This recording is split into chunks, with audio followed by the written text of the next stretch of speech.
ایک چیل کی کہانی۔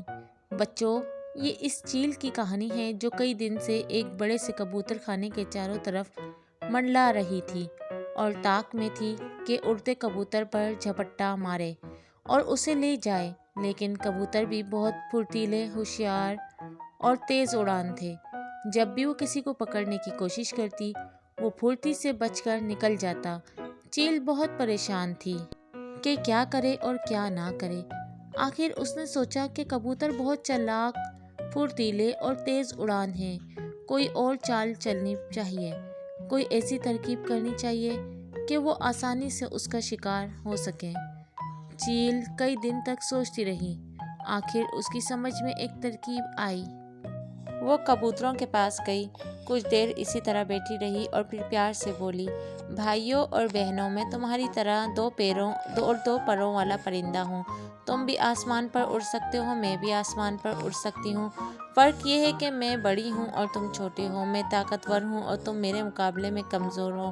میں دوسروں کا شکار کرتی ہوں، تم نہیں کر سکتے۔ میں بلی کو حملہ کر کے زخمی کر سکتی ہوں اور اسے اپنی نوکیلی چونچ اور تیز پنجوں سے مار بھی سکتی ہوں، تم یہ نہیں کر سکتے۔ تم ہر وقت دشمن کی زد میں رہتے ہو۔ میں چاہتی ہوں کہ پوری طرح تمہاری حفاظت کروں تاکہ تم ہنسی خوشی، آرام اور اطمینان کے ساتھ اسی طرح رہ سکو جس طرح پہلے زمانے میں رہتے تھے۔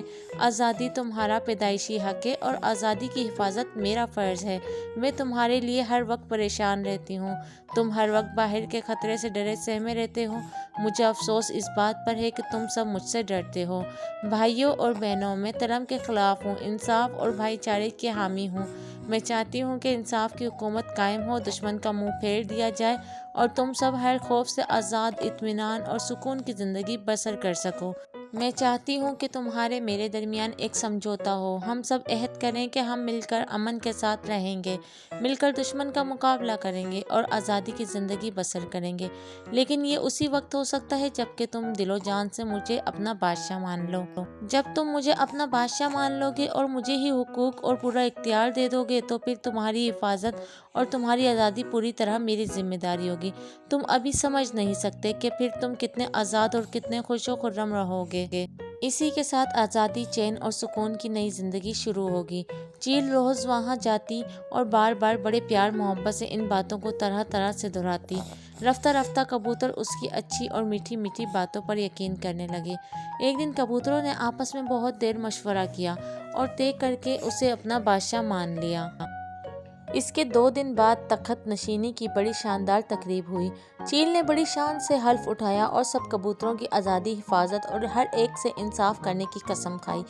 جواب میں کبوتروں نے پوری طرح حکم ماننے اور بادشاہ چیل سے پوری طرح وفادار رہنے کی دل سے قسم کھائی۔ بچوں، پھر یہ ہوا کہ کچھ دنوں تک چیل کبوتر خانے کی طرف اسی طرح آتی رہی اور ان کی خوب دیکھ بھال کرتی رہی۔ ایک دن بادشاہ چیل نے ایک بلے کو وہاں دیکھا تو اس پر اپنے ساتھیوں کے ساتھ ایسا زبردست حملہ کیا کہ بلہ ڈر کر بھاگ گیا۔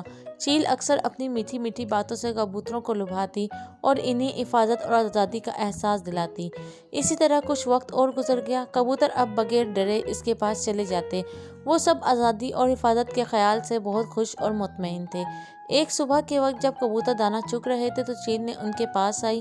وہ کمزور دکھائی دے رہی تھی، معلوم ہوتا تھا جیسے وہ بیمار ہے۔ کچھ دیر وہ چپ چاپ بیٹھی رہی اور پھر شاہانہ آواز میں بولی، بھائیوں اور بہنوں، میں تمہاری حکمران ہوں۔ تم نے سوچ سمجھ کر مجھے اپنا بادشاہ بنایا ہے۔ میں تمہاری حفاظت کرتی ہوں اور تم چین اور امن سے رہتے ہو۔ تم جانتے ہو کہ میری بھی کچھ ضرورتیں ہیں۔ یہ میرا شاہی اختیار ہے کہ جب میرا جی چاہے میں اپنی مرضی سے تم میں سے ایک کو پکڑوں اور اپنے پیٹ کی آگ بجھاؤں۔ میں آخر کب تک بغیر کھائے پیے زندہ رہ سکتی ہوں؟ میں کب تک تمہاری خدمت اور تمہاری حفاظت کر سکتی ہوں؟ یہ صرف میرا ہی حق نہیں ہے کہ میں تم میں سے جس کو چاہوں پکڑوں اور کھا جاؤں، بلکہ یہ میرے سارے شاہی خاندان کا حق ہے۔ آخر وہ بھی تو میرے ساتھ مل کر تمہاری آزادی کی حفاظت کرتے ہیں۔ اس دن اگر اس بڑے سے بلے پر میں اور میرے خاندان والے مل کر حملہ نہ کرتے تو وہ بلہ نامعلوم تم میں سے کتنوں کو کھا جاتا اور کتنوں کو زخمی کر دیتا۔ یہ کہہ کر بادشاہ چیل قریب آئی اور ایک موٹے سے کبوتر کو پنجوں میں دبوچ کر لے گئی۔ سارے کبوتر منہ دیکھتے رہ گئے۔ اب بادشاہ چیل اور اس کے خاندان والے روز آتے اور اپنی پسند کے کبوتروں کو پنجوں میں دبوچ کر لے جاتے۔ اس تباہی سے کبوتر اور اب ہر وقت پریشان اور خوفزدہ رہنے لگے۔ ان کا چین اور سکون مٹ گیا تھا، ان کی آزادی ختم ہو گئی تھی۔ وہ اب خود کو پہلے سے بھی زیادہ غیر محفوظ سمجھنے لگے اور کہنے لگے ہماری بے وقوفی کی یہی سزا ہے، آخر ہم نے چیل کو اپنا بادشاہ کیوں بنایا تھا، اب کیا ہو سکتا ہے۔ تو پیارے دوستو، آج کی اسٹوری اچھی لگی ہے تو چینل کو سبسکرائب کر دیں اور اسٹوری کو لائک کر دیں۔ Thanks for watching.